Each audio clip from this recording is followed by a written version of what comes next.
Hello students, my name is Sumit Hirani and welcome to my channel Phoenix Chemistry Academy. So students, today is 21st July और आज ईद है. So Eid Mubarak to all my viewers. So बच्चों, आज हम chemical reactions and equations का video number 2 लाए हैं, जिसमें हम पढ़ेंगे characteristics of chemical reactions, what is chemical equation, what is word equation, what are reactants, what are products. So ये सारे टॉपिक्स इस वीडियो में कवर होंगे. इन द फर्स्ट वीडियो, जो इस चैप्टर का वीडियो नंबर 1 था, उसमें हमने इंट्रोडक्शन देखा था इस चैप्टर का, chemical reactions and equations, what are physical changes, chemical changes, what is chemical reaction. Today we'll move ahead with new topics of chemical reactions and equations. So start करते हैं आज का lecture with important points related to chemical reaction. यहाँ पे मैं heading दे देता हूं, important points related to a chemical reaction. अब students, important points related to chemical reaction का मतलब यह है कि जब कोई केमिकल रिएक्शन होती है, so what all things, what all changes, what all things, important things are related to that. उसमें कौन सी चीजें जो है वो इन्वॉल्व रहती है, वो सारे पॉइंट्स जो है हम देखने वाले with the help of an example. So start करते हैं. The very first point related to a chemical reaction is chemical reaction involves a chemical change. अब स्टूडेंट्स, ये जो पॉइंट है वो ऑलरेडी हम स्टडी कर चुके इन द प्रीवियस लेक्चर, कि जब भी कोई केमिकल रिएक्शन होती है, इसका मतलब ये हुआ कि वहां पे एक केमिकल चेंज जो है वो हो रहा है. या फिर हम ऐसा भी बोल सकते हैं कि जब कोई केमिकल चेंज हो रहा है, इसका मतलब ये हो गया कि वहां पे एक केमिकल रिएक्शन जो है वो हो रही है. केमिकल चेंज मतलब क्या होता है? Chemical changes are the changes in which new substances with new properties are form and they are the permanent changes. जैसे फॉर एग्जांपल हम कंसीडर करते हैं Fe सॉलिड, आयन सॉलिड, जब उसको हम ऐड करेंगे इन aqueous solution of CuSO4, so I will get FeSO4 aqueous plus Cu solid. Fe, it is iron, जो generally grey या फिर सिल्वरी व्हाइट कलर का रहता है. ऑल मेटल्स आर ग्रे और silvery white colour except gold and copper. Copper sulphate CuSO4 which is blue in colour. तो जब हम Fe के कुछ पीसेस कॉपर सल्फेट के एक्वस सॉल्यूशन में ऐड करते हैं, तो वो जो कॉपर सल्फेट का कलर है वो चेंज हो जाता है.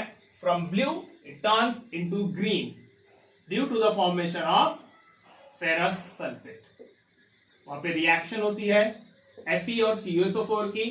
फेरस सल्फेट का फॉर्मेशन होता है, जिस वजह से जो सॉल्यूशन का कलर है वो चेंज हो जाता है, इट टर्न्स ग्रीन. और कॉपर वहां पे फॉर्म होता है, it is reddish brown in colour.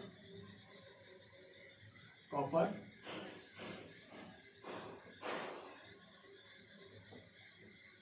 Reddish brown. So अगर हम इस प्रोसेस को देखें, so in this process we can see that there is a formation of a new substance FeSO4 and copper. और ये जो FeSO4 है उसकी जो प्रॉपर्टीज है वो कॉपर सल्फेट के कंपैरिजन में कंप्लीटली डिफरेंट है। कॉपर की जो प्रॉपर्टीज है वो Fe के कंपैरिजन में कंप्लीटली डिफरेंट है। आप यहाँ पे देख सकते हैं कि जब फेरस सल्फेट वहां पे फॉर्म हुआ तो जो कलर है वो चेंज हो गया, मतलब उसकी एक फिजिकल प्रॉपर्टी जो है वो चेंज हो चुकी है। कॉपर जो है वो रेडिश ब्राउन कलर है, उसका भी जो कलर है वो चेंज हो चुका है as compare to the initial substances. Initially जैसे हम देख रहे हैं यहाँ पे जो सॉल्यूशन था उसका कलर था blue, then it change to green. So there was a change in the physical property, that is color of a solution. So chemical reaction involves a chemical change. ये है वो chemical reaction जिसमें chemical change हो रहा है, नए substances जो है वो form हो रहे हैं जिसकी properties completely different रहती है as compared to initial substances। और ये जो change है वो एक permanent change है। अब यहां से ये जो reaction है reverse नहीं हो सकती है। once FeSO4 and Cu is formed, it cannot be reversed. So this is a permanent change. Second, we can say that new substances with new properties are formed। जैसे कि हमने अभी यहां पे देखा कि यहां पे नए सब्सटेंसेस फॉर्म हो रहे हैं। इनिशियली कॉपर सल्फेट और Fe था, उसके बाद FeSO4 और कॉपर का फॉर्मेशन हुआ, तो ये नए सब्सटेंसेस वहां पे फॉर्म हुए हैं जिनकी जो प्रॉपर्टीज है वो कंप्लीटली डिफरेंट है as compare to the initial substances. So new substances with new properties are formed. Third, during a chemical reaction only the rearrangement of the atoms takes place to form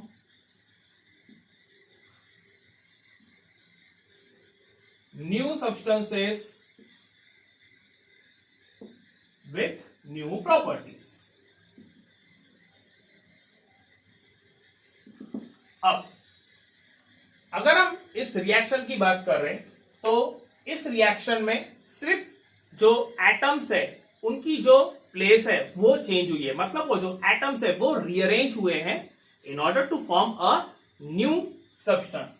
हम यहां पे अगर देखें, अगर हम suppose इस reaction को split करते हैं तो ये जो Fe है सॉलिड, वो जब कॉपर सल्फेट सॉल्यूशन में ऐड किया जाता है, कॉपर सल्फेट सॉल्यूशन में वहां पे रहता है कॉपर आयंस और सल्फेट आयंस। कॉपर आयंस रहते हैं और सल्फेट आयंस जो है वो रहते हैं। अब यहां पे हो ये रहा है कि जो वहां पे स्पेसीज है, केमिकल स्पेसीज है, उनका रीअरेंजमेंट हो रहा है, एटम्स का वहां पे रीअरेंजमेंट हो रहा है और जो नया सब्सटेंस जो है वो फॉर्म हो रहा है। It will be FeSO4 aqueous plus Cu solid। अगर हम थोड़ा इसको और डिटेल में देखें तो एक्चुअली में वहां पर ये जो Fe है वो Fe दो इलेक्ट्रॉन्स वहां पे लूज करता है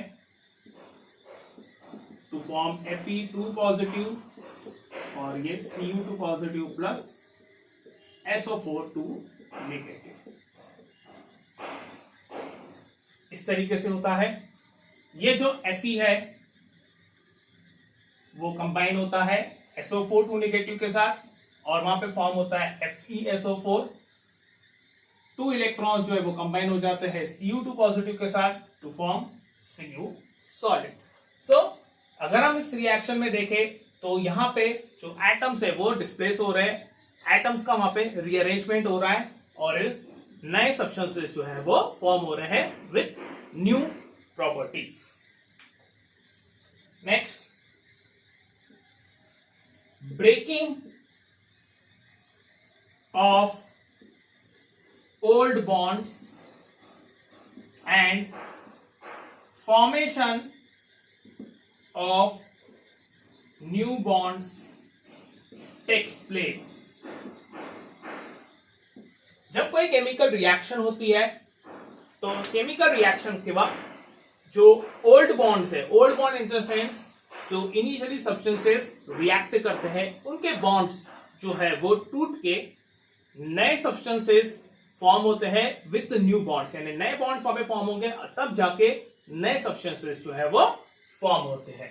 जैसे यहां पर हम अगर देखें तो Cu2 पॉजिटिव और SO4 2 नेगेटिव के बीच में जो बॉन्ड था, यहां पे जो बॉन्ड दिख रहा है हमें, ये बॉन्ड टूट के फिर जो SO4 2 नेगेटिव और Fe2 पॉजिटिव है उसके बीच में बॉन्ड बना and there was a formation of FeSO4. यहां पे पुराना बॉन्ड टूट के एक नया बॉन्ड जो है वो फॉर्म हो रहा है, एक नया सब्सटेंस जो है वो फॉर्म हो रहा है. So we can say that the breaking of old bonds and the formation of new bonds takes place during a chemical reaction. Old bonds टूट के वहां पे नए बॉन्ड जो है वो फॉर्म हो रहे हैं. So this is what is happening in case of the chemical reaction. Next, fifth point, it is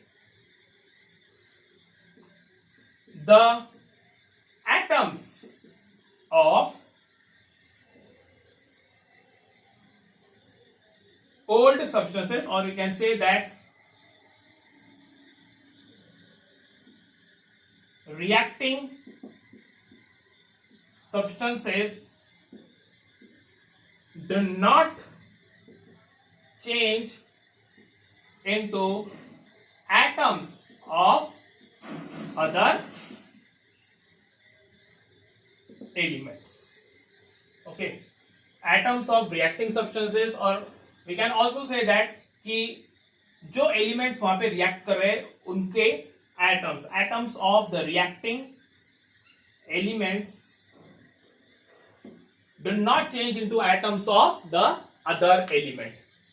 यहां पे अगर हम देखें तो इनिशियली जो सब्सटेंसेस जो रिएक्टेंट्स लिए गए थे उसमें हमने देखा Fe एटम था, कॉपर एटम, सल्फर एटम और ऑक्सीजन एटम्स.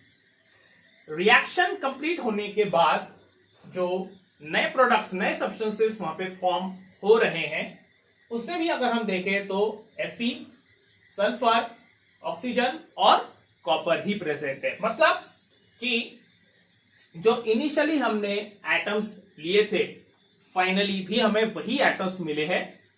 एक एलिमेंट का पर्टिकुलर एटम किसी दूसरे एलिमेंट में कन्वर्ट नहीं हो रहा है, सिर्फ वहां पे जो एलिमेंट्स है उनका रीअरेंजमेंट हो रहा है, जो एटम्स है उनका रीअरेंजमेंट हो रहा है. सो we can say that the atoms of the reactant elements do not change into atoms of other elements. So this was the fifth important point of a chemical reaction. Next, number 6, यहां पे लिख लेता हूं मैं.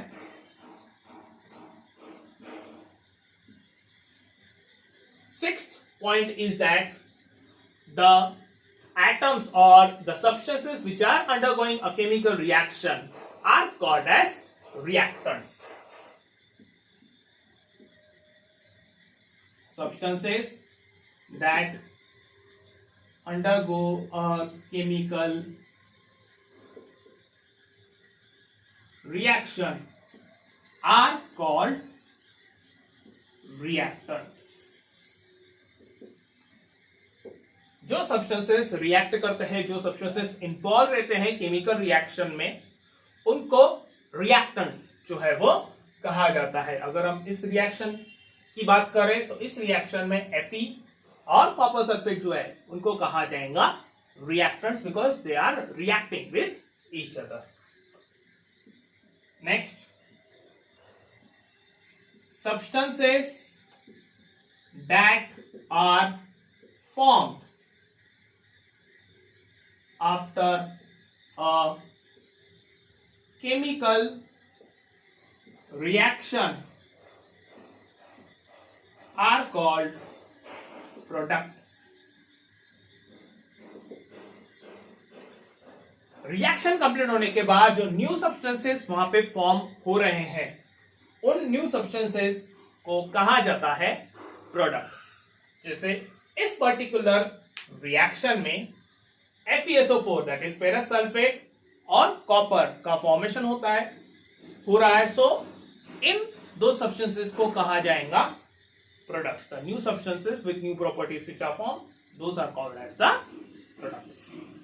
So these were the important points related to a chemical reaction.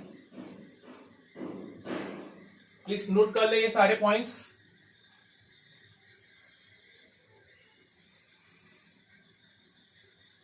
These are the 7 important points which are related to a chemical reaction.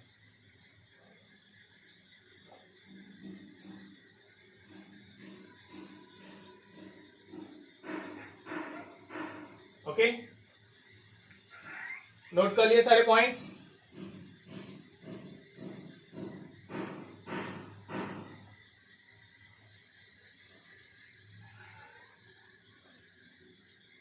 ठीक, so I erase the points, all the things.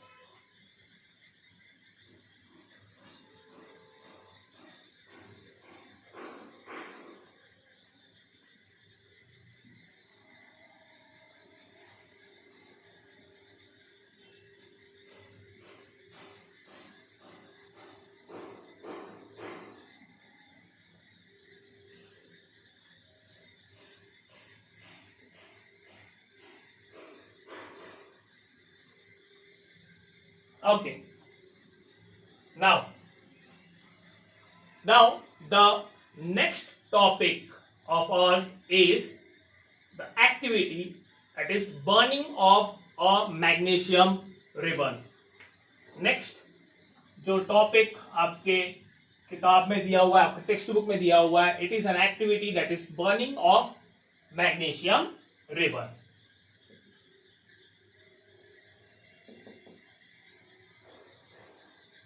Sorry, activity, it is burning of a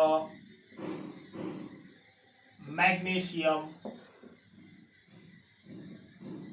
ribbon. अब ये जो activity है generally lab में perform की जाती है in order to understand the concept of a chemical reaction. Chemical reaction का concept समझने के लिए। So I will explain you how the activity is performed in a laboratory and what are precautions have to be taken while performing this activity.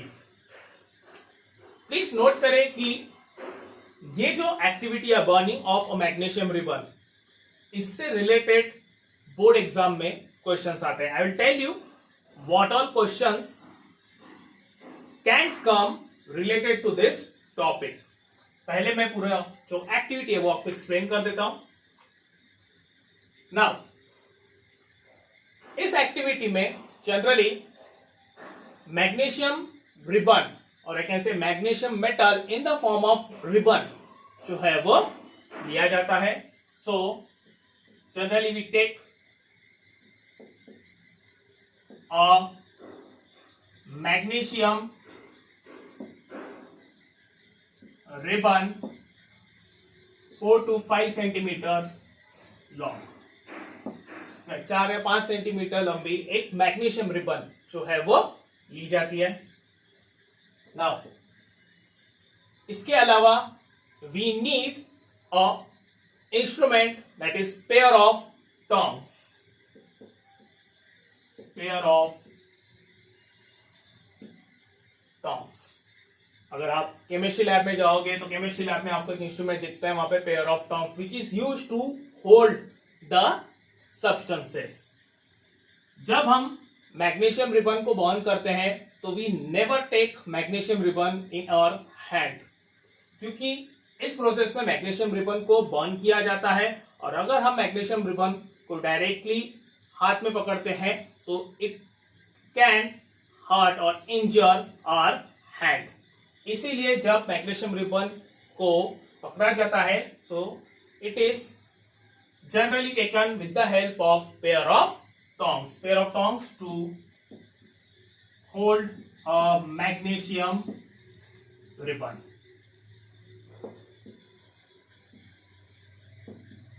ठीक है, इसके अलावा we need burner, Bunsen burner.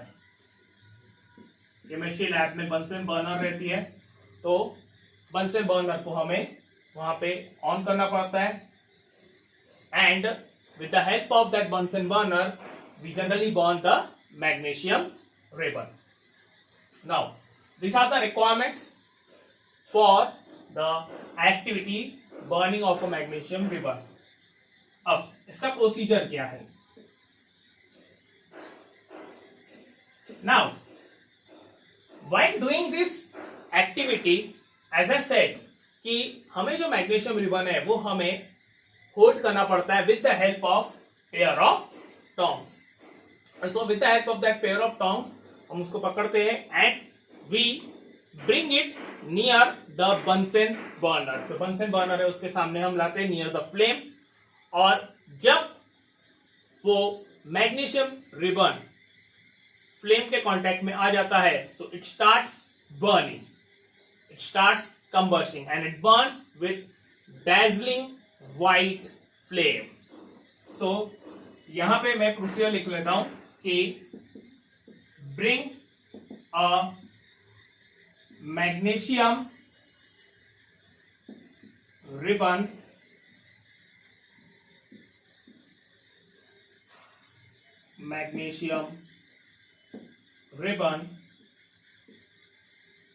near the flame of a burner with the help of a pair of tongs. ये है procedure. Just हमें क्या करना है, वहां पे with the help of pair of tongs magnesium ribbon जो है वो फ्लेम के नियर जो है वो लाना है। Now so what are the observations?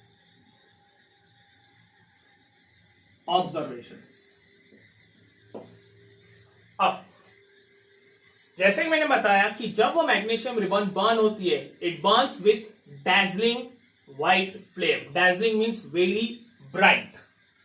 पहला ऑब्जर्वेशन है magnesium ribbon Burns with a dazzling,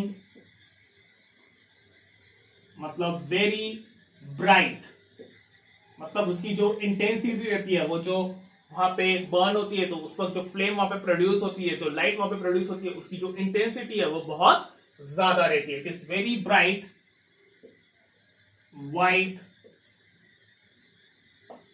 flame, बहुत ही ज्यादा ब्राइट व्हाइट कलर की फ्लेम जो है वो प्रोड्यूस होती है। सेकेंड ऑब्जर्वेशन वहां पे ये रहता है कि वहां पे व्हाइट कलर के पाउडरी सब्सटेंस फॉर्म होते हैं। व्हाइट कलर्ड पाउडर सब्सटेंसेस जो कि रहते हैं मैग्नीशियम ऑक्साइड के। That white color powder substance is nothing but magnesium oxide. Now,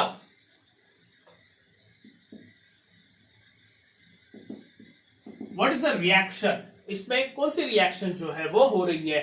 What kind of a reaction is happening? Generally, जब मैग्नीशियम रिबन बर्न होता है, so it reacts with oxygen. कोई भी सब्सटेंस जब बर्न होता है वहां पे, इसका मतलब ये हो रहा है कि जो सब्सटेंस है वो एक्चुअली में रिएक्ट कर रहा है विथ एटमॉस्फेरिक ऑक्सीजन। क्यों? क्योंकि जो बर्निंग प्रोसेस है वो in presence of oxygen gas ही होती है। विदाउट ऑक्सीजन कोई कंबशन प्रोसेस नहीं हो सकती है। अगर वहां पे ऑक्सीजन गैस है तो ही वो कंबशन प्रोसेस जो है वो होती है। तो during that process magnesium ribbon is reacting with the atmospheric oxygen and there is a formation of magnesium oxide. जो white color substance है वहां पे that is called as a magnesium oxide. This is magnesium oxygen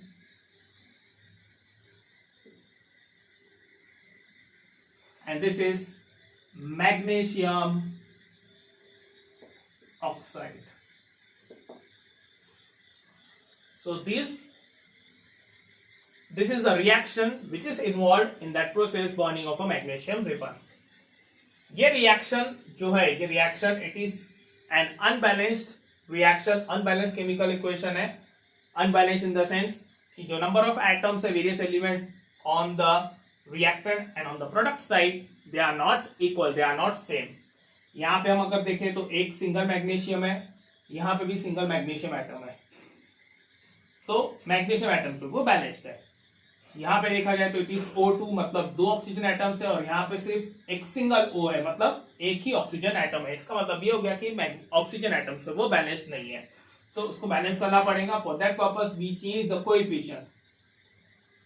आगे के lectures में हम study करेंगे कि how to balance the chemical equations. ये जस्ट एक एग्जांपल है.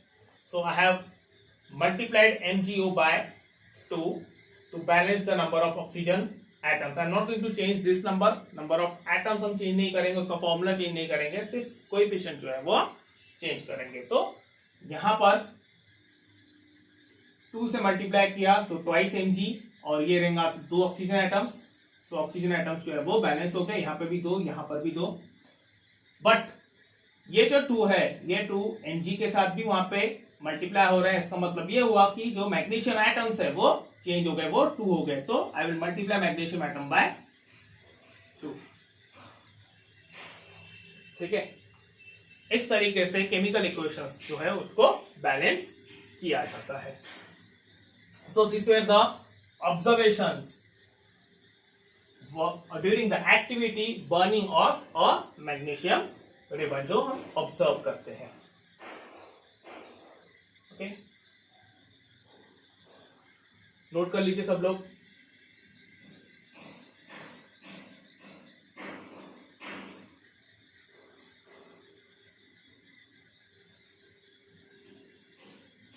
Okay, next moving on.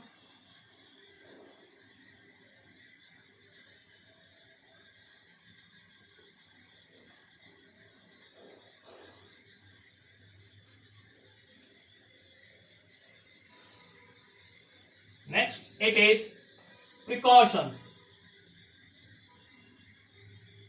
Precautions which are to be taken while performing this activity.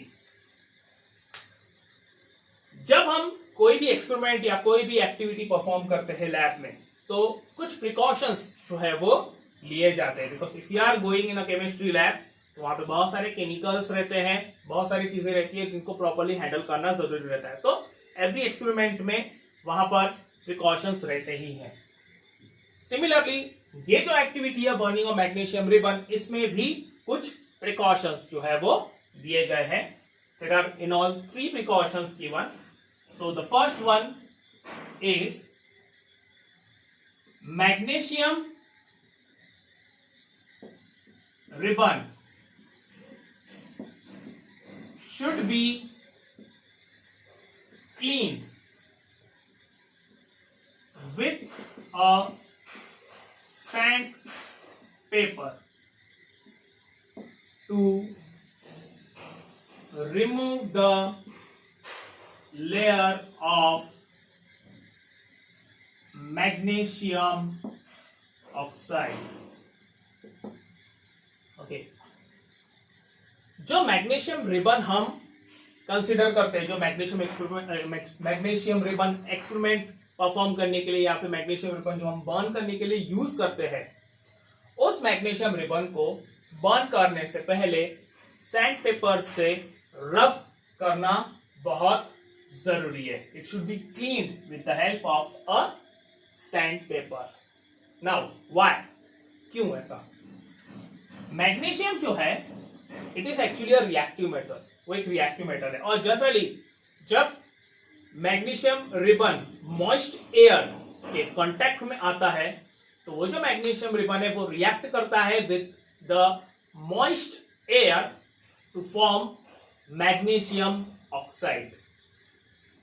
Magnesium in presence of the moist air gives magnesium oxide, मतलब एक magnesium oxide जो है वो form होता है. Magnesium oxide as a product वहां पे form होता है और उस मैग्नीशियम रिबन के ऊपर मैग्नीशियम ऑक्साइड की लेयर जो है वो फॉर्म हो जाती है इस तरीके से. अब अगर वहां पे मैग्नीशियम ऑक्साइड की लेयर फॉर्म हो गई तो होता यह है कि ये जो मैग्नीशियम रिबन है वो प्रॉपरली बर्न नहीं होती है और जो एक्सपेरिमेंट है वो प्रॉपरली परफॉर्म नहीं होता. दैट्स व्हाई जब हम ये एक्सपेरिमेंट परफॉर्म करेंगे सो इनिशियली जो प्रिकॉशंस हमें लेना है वो प्रिकॉशंस ये है कि it should be rubbed with the sand paper ताकि ये जो लेयर है मैग्नीशियम ऑक्साइड की ये पूरी रिमूव हो जाए और जो मैग्नीशियम मेटल है वो वहां पे उसकी लेयर आ जाए इस तरीके से. मैग्नीशियम मेटल की जो लेयर है वहां पे वो वापस से आ जाए, मैग्नीशियम ऑक्साइड की लेयर निकल जाए और मैग्नीशियम की लेयर वहां पे आ जाए ताकि जब उसको हम बर्न करें तो वो प्रॉपरली फायर जो है वो कैच करे और वो बर्न हो जाए, कंबस्ट हो जाए. So this is one precaution which has to be taken, the very first precaution. इसके ऊपर जनरली क्वेश्चन आता है बोर्ड एग्जाम में, why should magnesium ribbon be rubbed with a sandpaper before starting the activity that is burning of a magnesium ribbon. तो ये उसका answer है, to remove the layer of magnesium oxide. As magnesium comes in contact with the moisture, it reacts with it and forms magnesium oxide layer. So to remove that magnesium oxide layer, it has to be rubbed with the sandpaper. Second precaution जो है, we should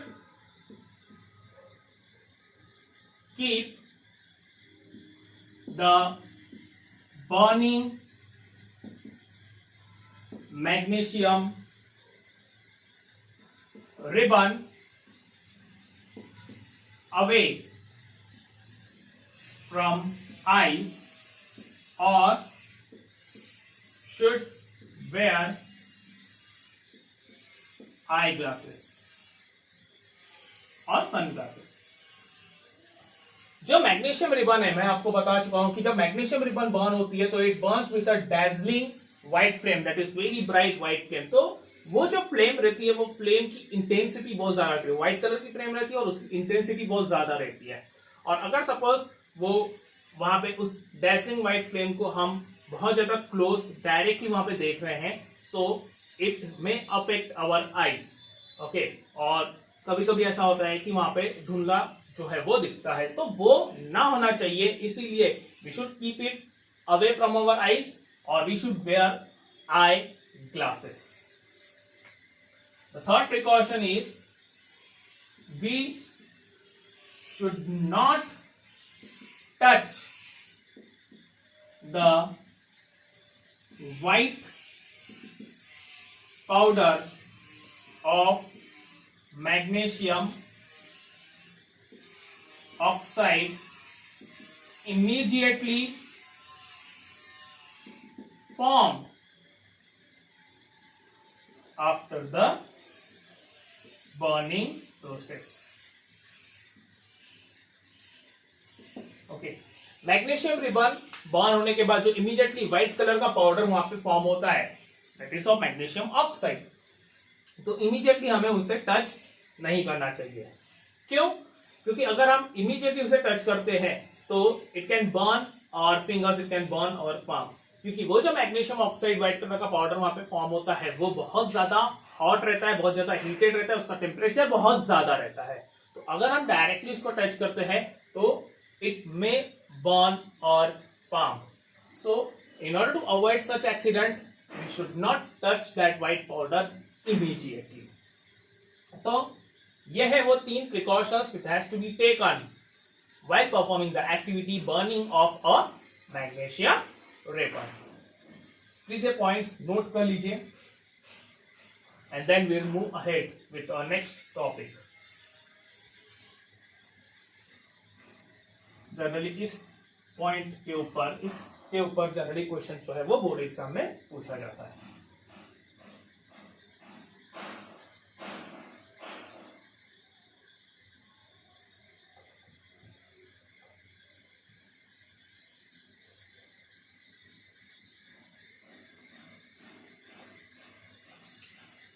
okay, note कर लिया सबने? ठीक है.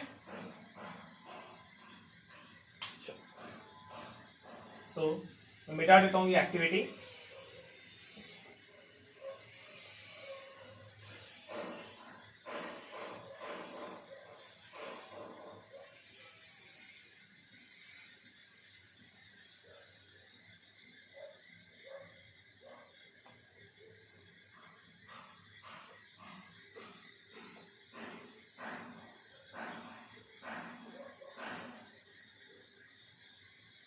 Okay, चलो.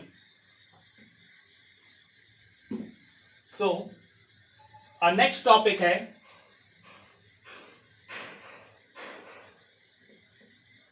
Characteristics of a chemical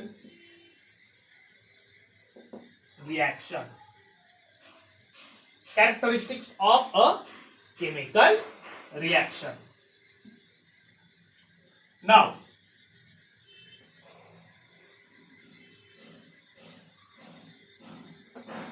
so what is meant by the characteristics of a chemical reaction? So students, generally जब कोई केमिकल रिएक्शन होती है, केमिकल प्रोसेस कोई होता है, तो ड्यूरिंग दैट केमिकल रिएक्शन हमें कुछ चेंजेस ऑब्जर्व करने को मिलते हैं, जिससे हमें पता चल जाता है या कंफर्मेशन मिलता है कि हाँ वहां पे केमिकल रिएक्शन, एक केमिकल प्रोसेस जो है हुई है और वहां पे कुछ चेंजेस जो है वो हुए, कुछ नए सब्सटेंसेस जो है वो फॉर्म हुए.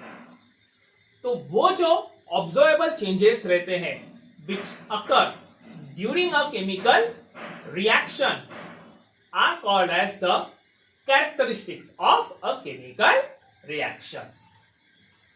तो if you want to define characteristic of chemical reaction, उसकी definition क्या है? The easily observable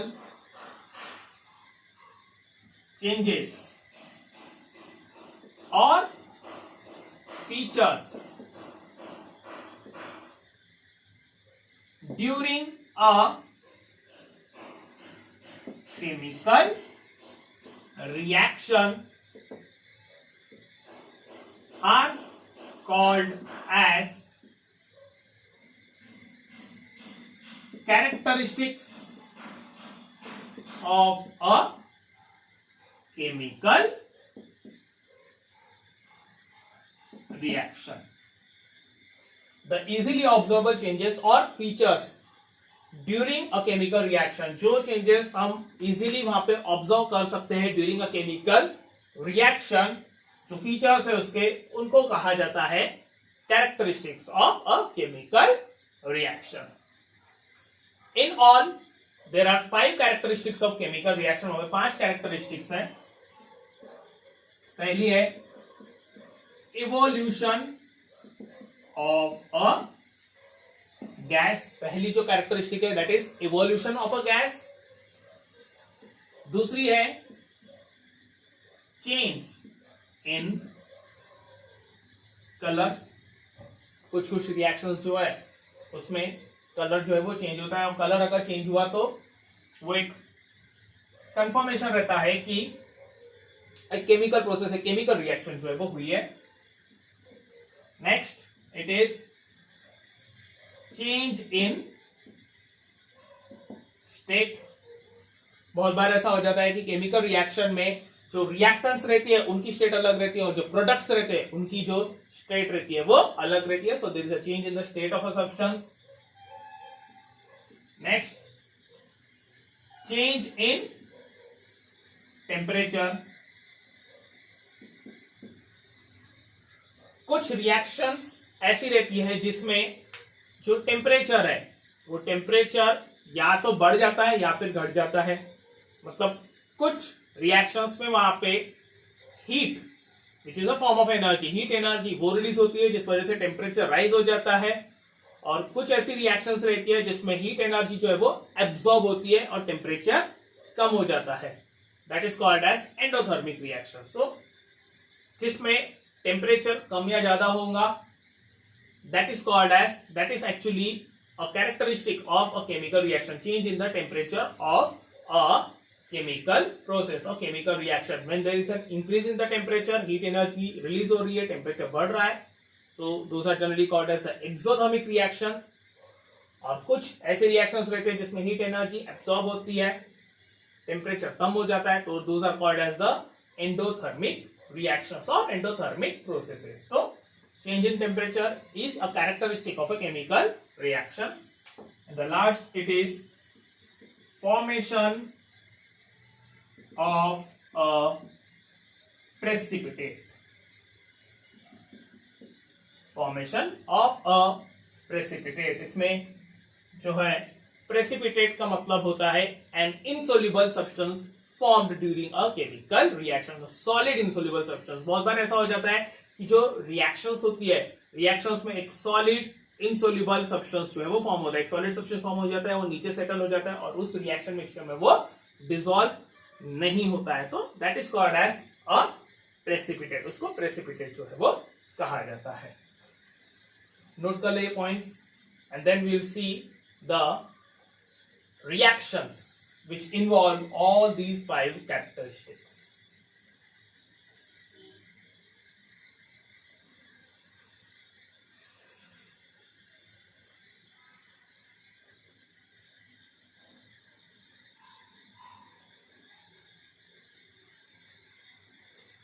ओके, चलो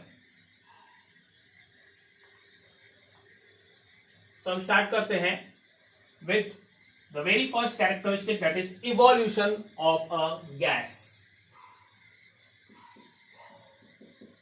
इवोल्यूशन ऑफ अ गैस।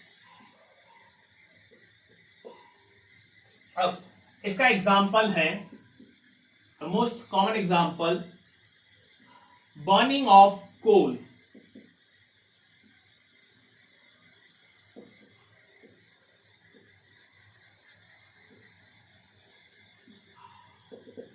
अब कोल मतलब होता है carbon which is in solid form. जब उसको बर्न किया जाता है, मतलब उसको कंबस्ट किया जाता है, इसका मतलब वो रिएक्ट कर रहा है ऑक्सीजन गैस के साथ, और जब वो ऑक्सीजन गैस के साथ रिएक्ट कर रहा है, so it forms carbon dioxide in the gaseous form. Okay, burning of a coal, it shows that there is a formation of a gas, there is a formation of a gaseous substance. So that is actually a characteristic of a chemical reaction, that is evolution of gas, and it gives us confirmation कि वहां पर एक chemical reaction जो है वो हुई है और एक केमिकल प्रोसेस जो है वो हुई है। This is carbon, oxygen, and this is carbon dioxide. Okay, इसमें अगर हम देखें तो CO2 जो है वो प्रोडक्ट है, एक नया सब्सटेंस है जिसकी जो प्रॉपर्टीज है वो इनिशियल सब्सटेंस के कंपैरिजन में कंप्लीटली डिफरेंट है। CO2 की हम कैरेक्टरिस्टिक देखें तो वो एक फायर एक्सटिंग्विशर है, वेरएस कार्बन और ऑक्सीजन इन दोनों में से कोई भी फायर एक्सटिंग्विशर नहीं है। कार्बन जो है वो खुद बर्न होता है और ऑक्सीजन जो है वो बर्निंग प्रोसेस को सपोर्ट करता है, बट कार्बन डाइऑक्साइड जो है ना तो बर्न होता है ना ही वो बर्निंग प्रोसेस को सपोर्ट करता है, उल्टा ये एक फायर एक्सटिंग्विशर है। So the properties of carbon dioxide are completely different from the initial two substances. Second example हम ले सकते हैं, जिंक सॉलिड प्लस H2SO4 यानी कि sulphuric acid in the aqueous form will give you ZnSO4 aqueous plus hydrogen gas. अब suppose कि मैंने एक बीकर में डाइल्यूट H2SO4 लिया, डाइल्यूट सल्फ्यूरिक एसिड। यहां पे मैं नाम लिखता हूं, this is zinc, this is sulphuric acid, dilute, this is zinc sulfate and this is hydrogen gas। तो ये सल्फ्यूरिक एसिड है, डाइल्यूट H2SO4, और सपोज उसमें मैंने जिंक के ग्रैन्यूल्स जो है, सॉलिड जिंक के ग्रैन्यूल्स जो है वो ऐड किए। तो जब मैं उसमें जिंक ग्रैन्यूल्स ऐड करूंगा तो वो जो जिंक ग्रैन्यूल्स है उस डाइल्यूट H2SO4 के साथ रिएक्ट करेंगे and we can see bubbles formed over there. यहां पे ऐसे बबल्स जो है वो फॉर्म होते हुए दिखते हैं, और ये जो बबल्स रहते हैं, ये बबल्स रहते हैं हाइड्रोजन गैस के। Okay, so this is an example of evolution of a gas. वहां पे हाइड्रोजन गैस जो है वो इवॉल्व हो रही है, वो हमें दिख रहा है वहां पे बबल्स फॉर्म होते हुए। सो this is how the gas is evolve during a chemical reaction। Okay, so these are the two examples, first and this is second। Note कर ले इन दो रिएक्शंस को।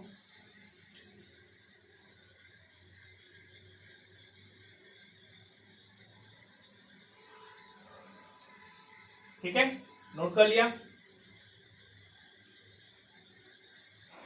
चल next,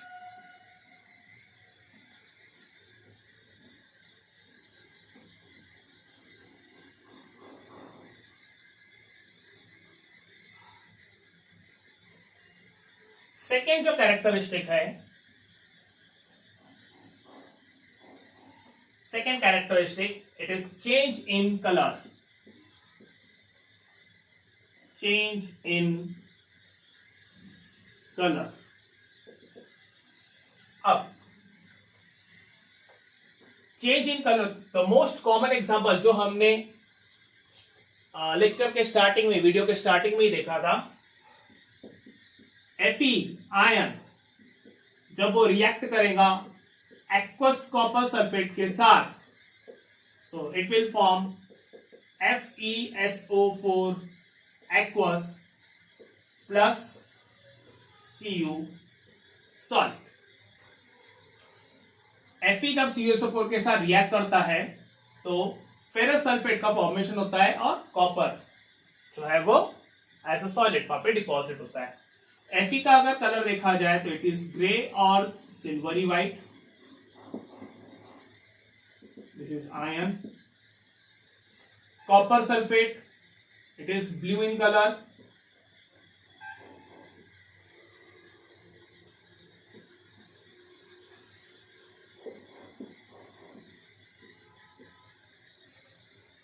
ferrous sulphate, it is green in colour. जो नया product वहां पे form हो रहा है फेरस सल्फेट,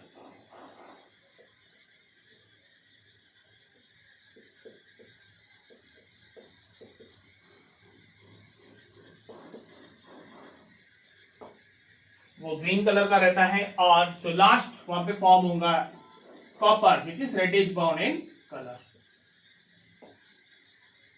ओके, तो यहां पे अगर हम देखें तो जो केमिकल प्रोसेस है, जो रिएक्शन है, जो प्रोसेस वहां पे हो रही है, उसमें कलर चेंज दिख रहा है। इनिशियली जो हमने कॉपर सल्फेट सॉल्यूशन लिया था उसका ब्लू कलर था, जब हमने उसमें Fe आयन ऐड किया तो उसका कलर चेंज हो गया and it turned green. It turned green in colour, वहां पे कलर जो है वो चेंज हो चुका है। So this gives us an idea कि वहां पर एक केमिकल प्रोसेस, एक केमिकल रिएक्शन जो है वो हो रही है। सेकेंड एग्जांपल हम ले सकते हैं,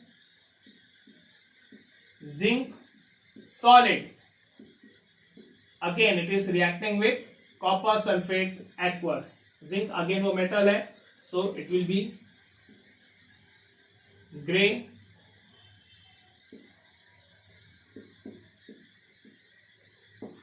copper sulfate, blue,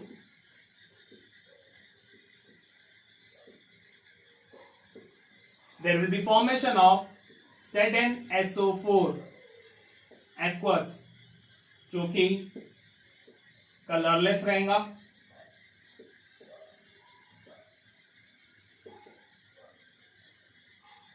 and along with that there is a formation of copper solid which is reddish brown.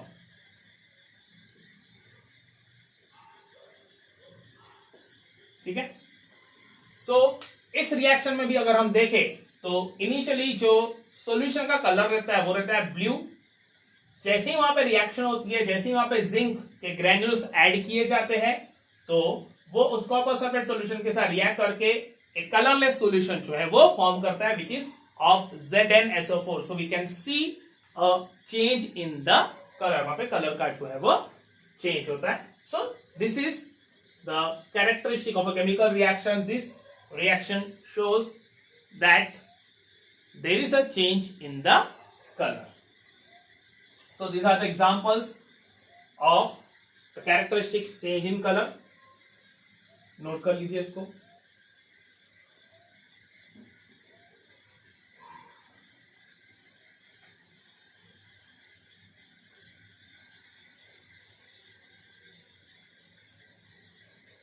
ठीक है, नोट कर लिया.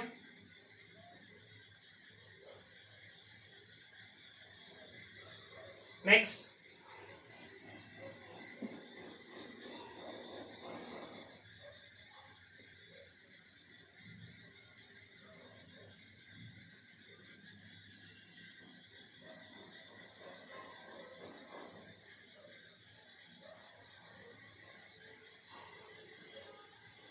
नेक्स्ट कैरेक्टरिस्टिक है change in state. Third, it is change in state. अब इसमें हम एग्जांपल ले सकते हैं ammonia gas. When ammonia gas react with hydrochloric acid in gaseous form, that is hydrogen chloride, so it forms ammonium chloride in solid state. This is ammonia, this is hydrogen chloride और hydrochloric acid, दोनों में से कोई भी नाम दे सकते हो. This is ammonium chloride. Generally इस केमिकल प्रोसेस में होता यह है कि एक टेस्ट ट्यूब ली जाती है और उसमें अमोनिया गैस जो है वो पास की जाती है. देन उसी टेस्ट ट्यूब में हाइड्रोजन क्लोराइड गैस जो है वो पास की जाती है. Inside that test tube both the gases react. वो दोनों गैसेस वहां पे रिएक्ट करते हैं और वहां पे हमें एक व्हाइट कलर की लेयर जो है वो फॉर्म होते हुए दिखती है. White colour layer is formed. वो जो व्हाइट कलर की लेयर है, they are nothing but the solid white colour particles, and those solid white particles are of ammonium chloride. वो है अमोनियम क्लोराइड के पार्टिकल्स. सो हम यहाँ पे कह सकते हैं कि इनिशियली वहां पे दोनों जो सब्सटेंसेस है, दोनों जो रिएक्टेंट्स है वो गैसियस फॉर्म में थे, एंड देन एक नया सब्सटेंस जो है वो फॉर्म हो रहा है with a new state, that is the solid state. So this is the change in state of a substance. Next, melting of a wax. जो मोम रहता है, जब वो मेल्ट होता है तो उस वक्त गैसेस जो है वो रिलीज होती है. Melting of a wax, generally जो वैक्स रहता है ना वो बना हुआ रहता है हाइड्रोकार्बन्स का, मतलब कार्बन और हाइड्रोजन का जो है वो बना हुआ रहता है. कार्बन हाइड्रोजन के बीच में बॉन्डिंग रहती है, वो कंपाउंड जो है वो फॉर्म करता है वहां पर. तो ये जो हाइड्रोकार्बन्स है, मतलब जो वैक्स है, जब उनको बर्न किया जाता है, जब उनका कंबशन होता है, बर्निंग, तो वहां पे फॉर्म होता है gaseous products, that is carbon dioxide and water in the gaseous form. Okay, तो वो जो सॉलिड वैक्स रहता है, सॉलिड हाइड्रोकार्बन्स रहते हैं, वो कन्वर्ट हो जाते हैं into gaseous form. Solid substance gets converted into the gaseous substances. Okay, so this is also the change in state of a substance. This is the reaction which specifies the change in state of a substance. Note कर ले दोनों reactions.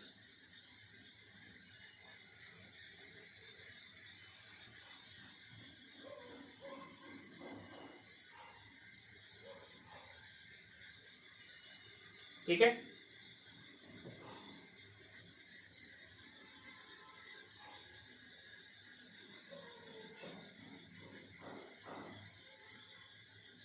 Moving on.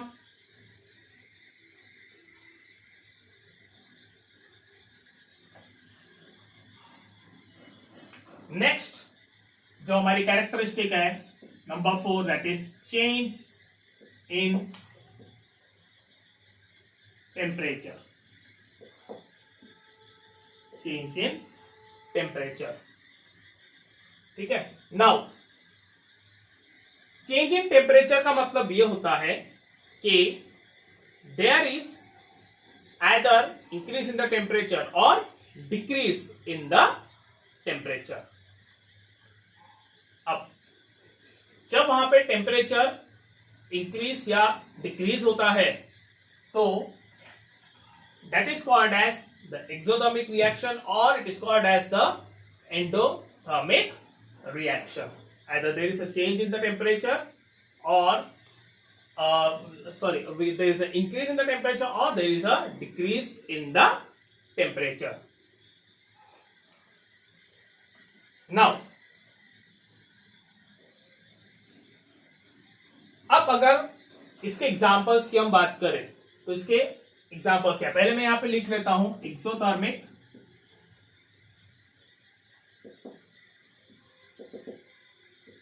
increase in temperature, or I can say that okay, there is a release of heat,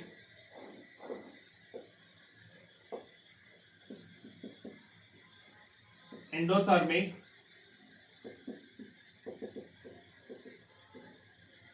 absorption of heat।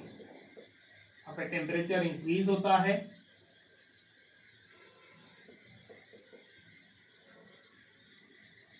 और यहां पर जो temperature है वो decrease होता है।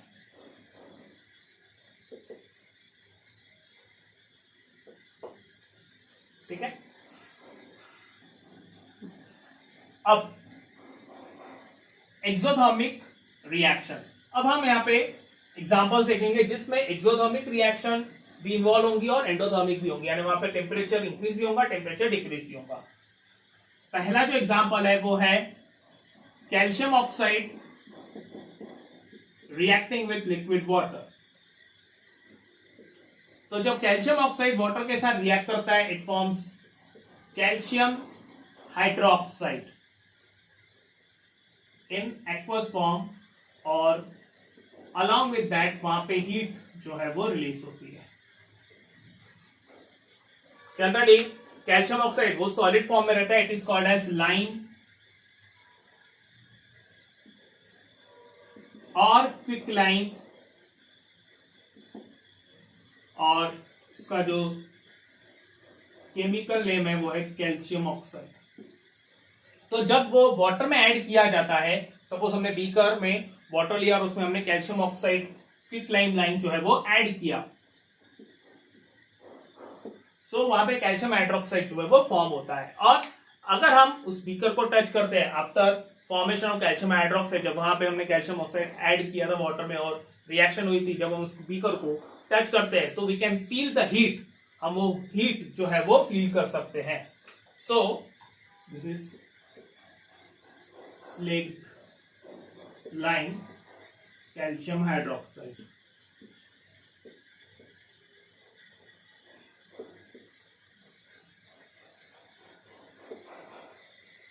तो वो जो हमें हीट फील हो रही है वहां पे, वो फील इसलिए हो रही है क्योंकि वहां पर टेम्परेचर जो है वो राइज हो चुका है, उस रिएक्शन मिक्सचर का टेम्परेचर जो है वो राइज हो चुका है, वहां पे हीट एनर्जी जो है वो रिलीज हो चुकी है।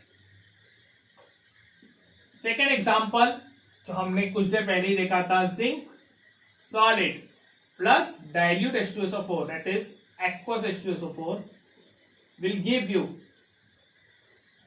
ZnSO4 aqueous plus hydrogen gas. This is zinc, this is sulfuric acid,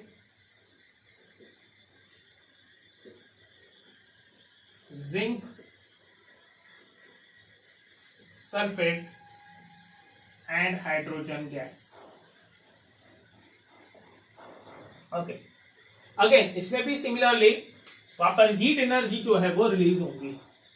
अगर हमने सपोज बीकर में डाइल्यूट H2SO4 लिया और उसमें हमने अगर जिंक ग्रेन्यूल्स ऐड किए और हमने अगर उस बीकर को टच किया, so we can feel the heat, that is वहां पे टेम्परेचर जो है वो राइज होगा, वहां पे जो हीट एनर्जी है वो रिलीज होती है, that is it is an exothermic reaction. Plus heat मतलब हीट एनर्जी रिलीज हो रही है, that is it is an exothermic reaction, exothermic process.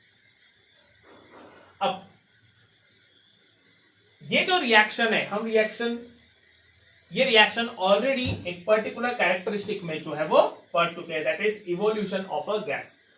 और सेम रिएक्शन हम यहां पर भी पढ़ रहे हैं under the topic change in temperature. इसका मतलब यह हुआ कि कोई भी जो रिएक्शन रहती है, इट इज नॉट नेसेसरी कि वहां पे कोई एक ही कैरेक्टरिस्टिक हमें देखने को मिले। वी कैन ऑब्जर्व 1, 2, 3 कितने भी कैरेक्टरिस्टिक्स हम वहां पे देख सकते हैं, कितनी भी कैरेक्टरिस्टिक्स वहां पे हमें देखने को मिल सकती है, ऑब्जर्वेबल चेंजेस जो है वो देखने को मिल सकते हैं। So it is not necessary कि एक पर्टिकुलर रिएक्शन में एक ही कैरेक्टरिस्टिक जो है वो देखने को मिले। ठीक है, नेक्स्ट इसको मैं मिटा देता हूं यहां से।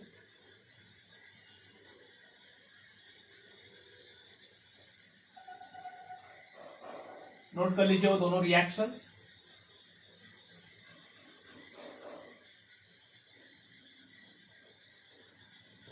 नेक्स्ट थर्ड है बेरियम हाइड्रोक्साइड प्लस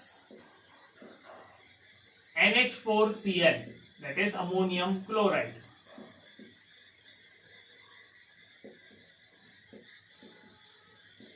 जब ये दोनों सॉल्यूशंस आपस में रिएक्ट करेंगे, so there is a formation of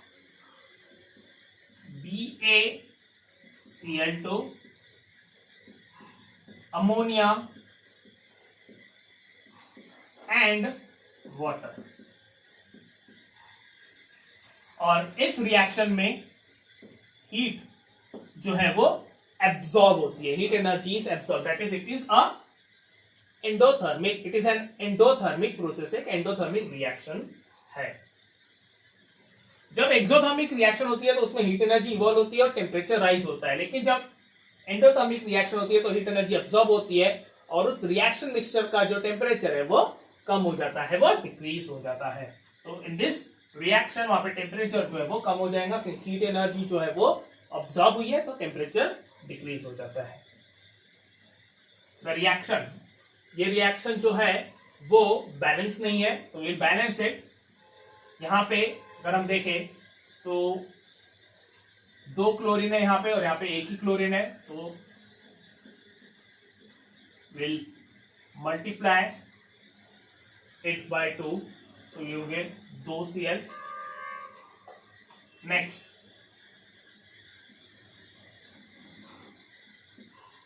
यहां पे नाइट्रोजन 2 हो गए, यहां पे नाइट्रोजन एक ही है तो will multiplied by 2। Next oxygen की बात करें तो यहां पे 2 ऑक्सीजन है और यहां पर ऑक्सीजन एक ही है, so will multiplied by 2। Barium की बात करें तो यहाँ पे एक बेरियम, यहाँ पे एक बेरियम, वो बैलेंस है। लास्ट है हाइड्रोजन, तो यहाँ पे वो H2 है, यहाँ पे 2 हाइड्रोजन और यहाँ पर 2 4s are 8, 8 + 2 10 हाइड्रोजन एटम्स। यहाँ पे अगर देखें तो 2 3s are 6, 2 2s are 4, 6 plus 4 10 atoms. So जो नंबर ऑफ एटम्स है वेरियस एलिमेंट्स को दोनों साइड से बैलेंस्ड है, इसका मतलब this is the balanced chemical equation. So these are the examples where we saw there is a change in temperature, either there is release of heat energy or absorption of heat energy. That is, either there is increase in temperature or decrease in the temperature.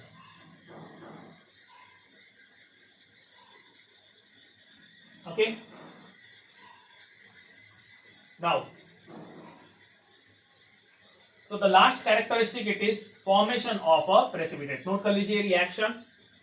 The last topic, the last characteristic, it is formation of a precipitate.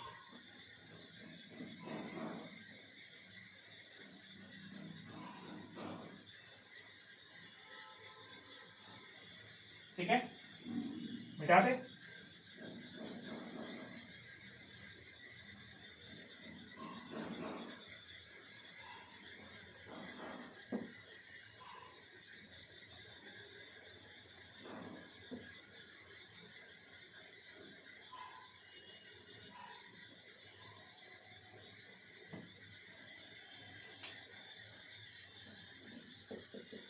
Formation of a precipitate. Now, precipitate जैसे कि मैंने बताया आपको, precipitate it is an insoluble substance formed. जब कोई chemical reaction होती है तो उस वक्त जो एक इनसोल्यूबल सब्सटेंस जो है फॉर्म होता है, that is called as a precipitate. उसको प्रेसिपिटेट कहा जाता है. नाउ एग्जांपल, पहला एग्जांपल हम ले सकते हैं BaCl2, that is aqueous barium chloride reacting with aqueous sodium sulfate. aqueous barium chloride जब रिएक्ट करेगा aqueous sodium sulfate के साथ, so is the formation of white color precipitate of barium sulfate and aqueous NaCl. This is barium chloride aqueous solution of barium chloride. This is sodium sulfate aqueous solution of sodium sulfate. This is not aqueous, sorry, this is solid barium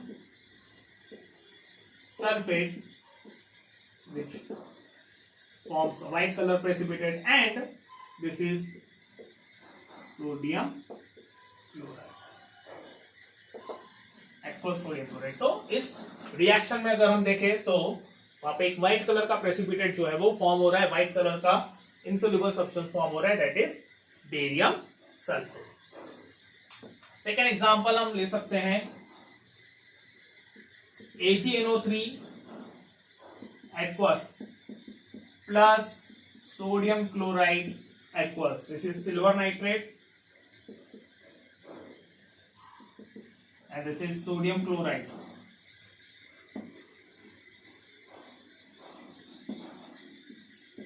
जब ये आपस में react करेंगे, so there is a formation of white color insoluble substance, that is AgCl, silver chloride,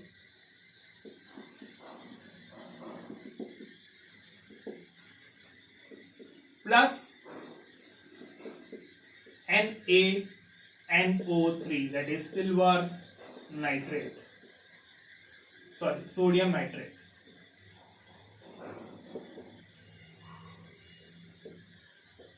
okay, so again अगर हम इसमें देखें तो एक व्हाइट कलर का प्रेसिपिटेट, एक व्हाइट कलर का इनसोल्यूबल सब्सटेंस फॉर्म हो रहा है AgCl का. अब the third which is the most important reaction जो आपकी एनसीईआरटी में भी दी हुई है और जनरली एग्जाम में भी पूछी जाती है, that is lead nitrate PbNO3/2 plus aqueous solution of Ki, that is potassium iodide. जब हम पोटेशियम आयोडाइड का एक्वस सॉल्यूशन जो कि कलरलेस रहता है, ये lead nitrate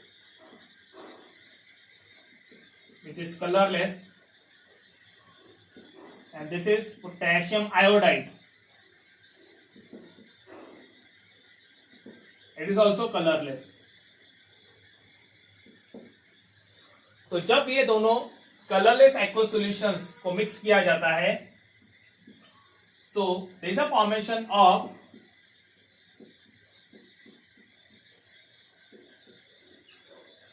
PbI2 which is in the solid form called as lead iodide.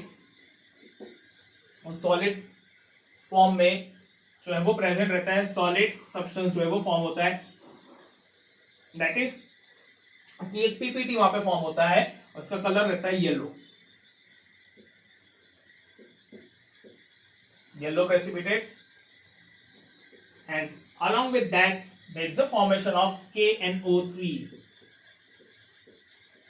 aqueous, that is potassium nitrate. So इस तरीके से जो है वो एक येलो कलर का प्रेसिपिटेट जो है वो फॉर्म होता है. PbNO3 by 2 plus Ki, potassium iodide gives PbI2 lead iodide. Yes, this is a yellow color precipitate, and KNO3 that is potassium nitrate. Reaction जो है वो बैलेंस नहीं है, उसको हम बैलेंस कर देते. यहाँ पे Pb, यहाँ पे I2 है, यहाँ पे सिंगल I है, तो 2 से multiply, this will become twice K twice I. Potassium यहाँ पे 2 हो गए, यहाँ पे 1 है, तो यहाँ पे भी 2 से मल्टीप्लाई कर दिया. उसके बाद 2 नाइट्रोजन, यहाँ पर भी 2 नाइट्रोजन, 2 3 जा 6 ऑक्सीजन, और यहाँ पर भी है 6 ऑक्सीजन एटम्स. तो ये जो रिएक्शन है वो कंप्लीटली बैलेंस हो गई. नाउ अगर हम इस रिएक्शन की बात करें तो इस रिएक्शन में भी हमें 2 कैरेक्टरिस्टिक्स जो है वो देखने को मिलती है. एक तो ये फॉर्मेशन ऑफ प्रेसिपिटेट, इसके अंडर में ये टॉपिक जिसके अंदर में हमने ये रिएक्शन लिखी है, जिस टॉपिक के अंदर में हमने ये रिएक्शन लिखी है, और दूसरा है change in colour.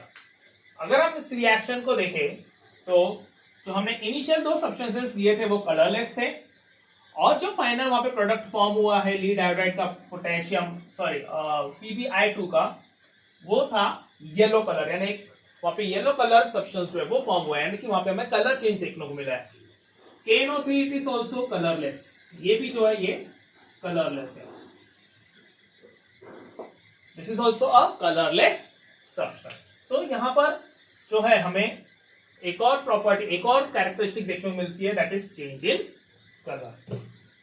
So students, this was all about the characteristics of a chemical reaction. So see you in our next video. Thank you.